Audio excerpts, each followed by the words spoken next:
નમસ્કાર, ખૂબ સ્વાગત છે આપનું વીટીવી ન્યૂઝમાં. હું છું આપની સાથે રાધા અને હવે જોઈશું મહામંથન. મહામંથનમાં આજે બે મહત્વના મુદ્દા પર વાત કરવી છે, જેમાં બટાકાના ભાવ તળિયે બેસી જતા ખેડૂતો પરેશાન છે, એના વિશે વાત કરીશું. પરંતુ એ પહેલા વાત કરવી છે અમદાવાદના નિકોલ વિસ્તારની એક ઘટનાની, જેણે સભ્યતા પર કેટલાક સવાલો ઉઠાવ્યા છે. વાત કરીએ અમદાવાદના નિકોલ વિસ્તારમાંથી સામે એક કિસ્સો આવ્યો છે, એક એવો વિડીયો સામે આવ્યો જે શહેરની કાયદો અને વ્યવસ્થાની સ્થિતિને લઈને અનેક સવાલો ઉભા કરે છે. અમદાવાદ શહેરમાં કાયદો ખરેખર કાયદાનો ડર ઘટી રહ્યો હોય તેવો સવાલ થઈ રહ્યો છે આ ઘટના, આ વિડીયો જોયા બાદ. એક કાર ચાલકે અકસ્માત સર્જ્યા બાદ સમજાવવા આવેલા સિનિયર સિટીઝનને કારના બોનેટ પર બેસાડી અને પૂરપાટ ઝડપે ગાડી દોડાવી. વિડીયોમાં વૃદ્ધ વ્યક્તિ વારંવાર કહેતા સંભળાય છે કે હજી હું કહું છું કેસ નથી કરવો, છતાં કાર ચાલક ગાડી નથી રોકતો. લગભગ 500 મીટર સુધી આ વૃદ્ધને બોનેટ પર બેસાડી ગાડી દોડાવવામાં આવી અને સોશિયલ મીડિયામાં આ વિડીયો પણ વાયરલ થયો. ત્યારબાદ પોલીસ હરકતમાં આવ્યા અને આરોપીની શોધખોળ શરૂ કરી. પરંતુ સવાલ એ થાય છે કે શું શહેરના રસ્તાઓ પર હવે આવી દાદાગીરી બહુ જ સામાન્ય બની રહી છે? કારણ કે ક્યાંક કોક ડ્રિંક એન્ડ ડ્રાઈવ કરતા નજરે ચડે છે, 10-10, 12 લોકોને કચડીને નીકળી જાય છે. ક્યાંક આવી દાદાગીરી, લુખ્ખાગીરી સામે આવે છે.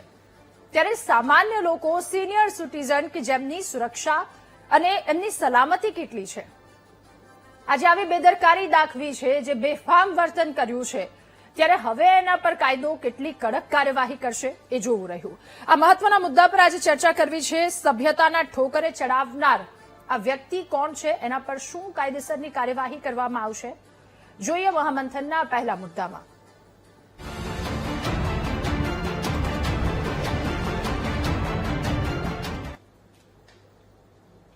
ત્યારે અમે આપને એ દ્રશ્યો, એ વિડીયો પણ બતાવી દઈએ. નિકોલ વિસ્તારનો અકસ્માતનો એક વિડીયો છે, જ્યાં બે ગાડીનું પહેલા અકસ્માત થયું, ત્યારબાદનો આ એક વિડીયો.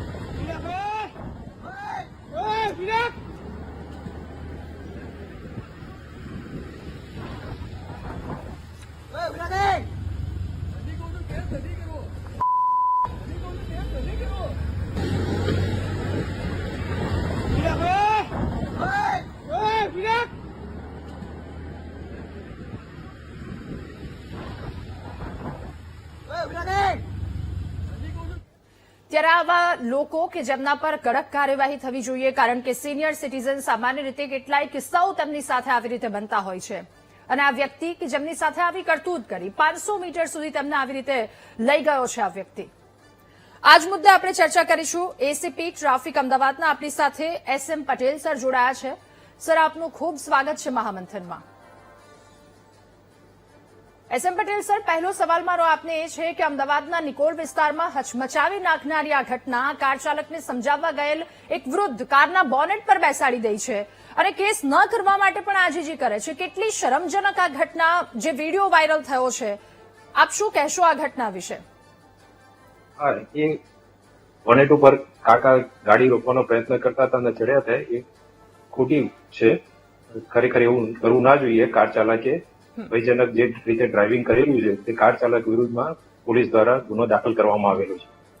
ઓકે, શહેરમાં અગાઉ પણ આવા બોનેટ પર બેસાડી અને ગાડી દોડાવવાના કિસ્સાઓ સામે આવ્યા છે, તો પોલીસ એવી કઈ કડક કાર્યવાહી કરશે જેથી ભવિષ્યમાં કોઈ આવું કરતા 100 વખત વિચારે? પોલીસ તેના વિરુદ્ધમાં કડક કાર્યવાહી કરે છે. તેના વિરુદ્ધમાં ભયજનક ડ્રાઇવિંગના ગુનો દાખલ કરવામાં આવેલો છે.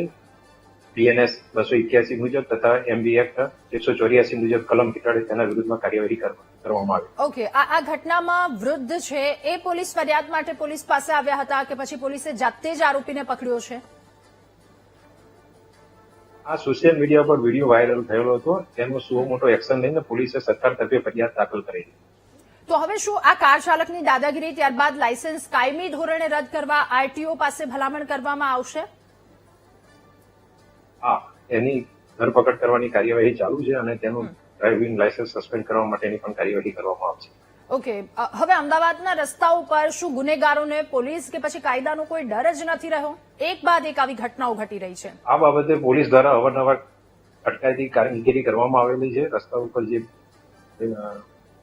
વધુ સ્પીડે, ઓવર સ્પીડે જતા ડ્રિંક એન્ડ ડ્રાઈવના કેસો પણ પોલીસ દ્વારા અવારનવાર કરવામાં આવેલા. સિનિયર સિટીઝન જ મોટા ભાગે જેમ કે ચોરીની ઘટના હોય, સ્નેચિંગની ઘટના હોય કે પછી આવી ઘટના મોટા ભાગે તેઓ ટાર્ગેટ બનતા હોય છે. ત્યારે પોલીસ સિનિયર સિટીઝનની સુરક્ષા માટે કેટલી મથી રહી છે અને કેવી રીતે મથી રહી છે? આ કેસમાં પણ સિનિયર સિટીઝને પોલીસ સ્ટેશન આવીને ફરિયાદ કરવી જોઈતી હતી, પણ હજી સુધી એ પોલીસ સ્ટેશન ફરિયાદ કરવા પણ આવ્યા નથી. બધાને વિનંતી છે કે આવો કોઈ બનાવ બને તો પોલીસને જાણ કરવી અને પોલીસને ફરિયાદ કરવી. ઓકે, નિકોલ વિસ્તાર જે સતત ધમધમતો વિસ્તાર, ત્યાં આવી ઘટના ઘટે છે તો શું આ વિસ્તારમાં સીસીટીવી કવરેજ, પેટ્રોલિંગ પૂરતું છે?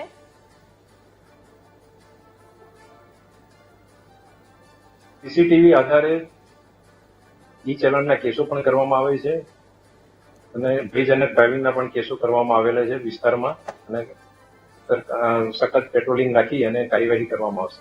ઓકે, આપે જણાવ્યું કે લોકોએ સામેથી આવવું જોઈએ, તો પછી શું કોઈ હેલ્પલાઇન નંબર છે અથવા તો લોકોને આપની અપીલ આ મુદ્દા પર?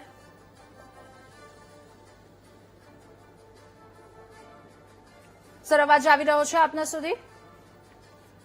નિકોલમાં અત્યારે બધા માટેનો કોમન એક હેલ્પલાઇન નંબર છે, 112 ઉપર કોલ કરી શકે છે અને તેના પર કાર્યવાહી થતી હોય છે પોલીસ દ્વારા.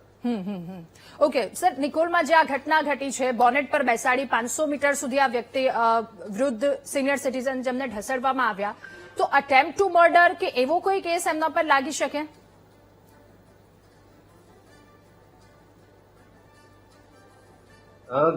આ કઈ થોડું ભેગું થઈ ગયેલું હતું, એટલે ભાગવાનો પ્રયત્ન કરતો હતો જે કાર ચાલક, એ રોકવા માટે સિનિયર સિટીઝન તેના બોનેટ ઉપર ચડી ગયેલા હતા અને એ રીતનો બનાવ બનેલો છે.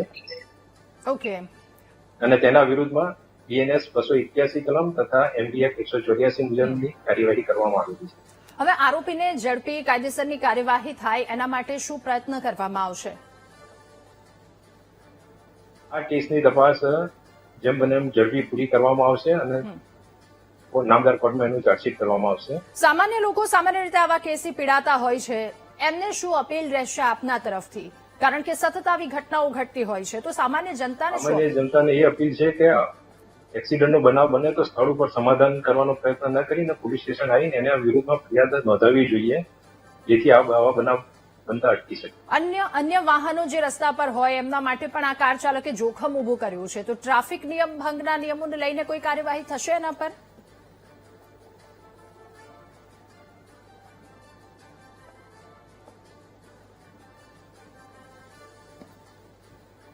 ટ્રાફિક નિયમોના ભંગની એના વિરુદ્ધમાં કાર્યવાહી કરવામાં આવેલી છે, જે કલમ ભયજનક ડ્રાઇવિંગનો કેસ એના વિરુદ્ધમાં ઓલરેડી દાખલ કરવામાં આવ્યો. ઓકે સર, વારંવાર એવું કહેવાતું હોય છે કે કાયદામાં રહેશો તો ફાયદામાં રહેશો.